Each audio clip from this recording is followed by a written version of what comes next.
ASI survey to be conducted on the Wazu Khana, and in specific, a shivling-like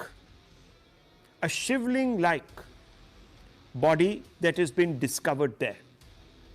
Now, viewers, this has elicited a massive backlash with many people, many tolerant, secular-minded Indians who have kept quiet, of course, on the Dr. Ilyasi matter, but they have come forth on this and said that this is ultra-virus of the Indian Constitution, of the Indian legal system. It is ultra-virus of the Places of Worship Act 1991.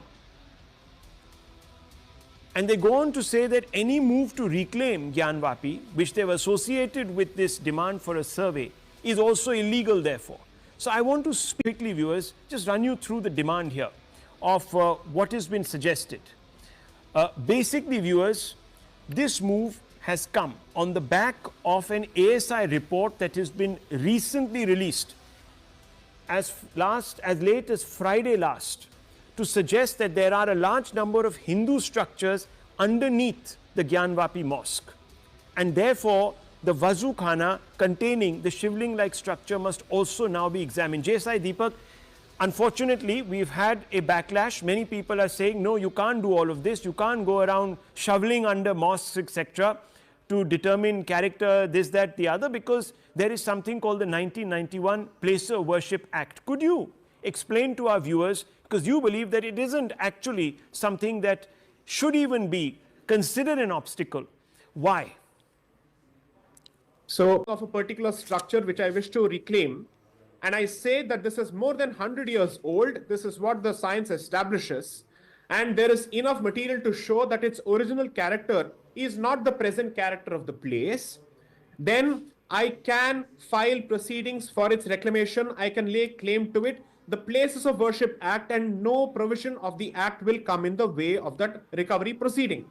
Okay, that's exactly why Vishnu, according to me, went about it in a systematic fashion by asking for an ASI survey to first of all find out what is the structural evidence or archaeological evidence underlying that so-called disputed structure.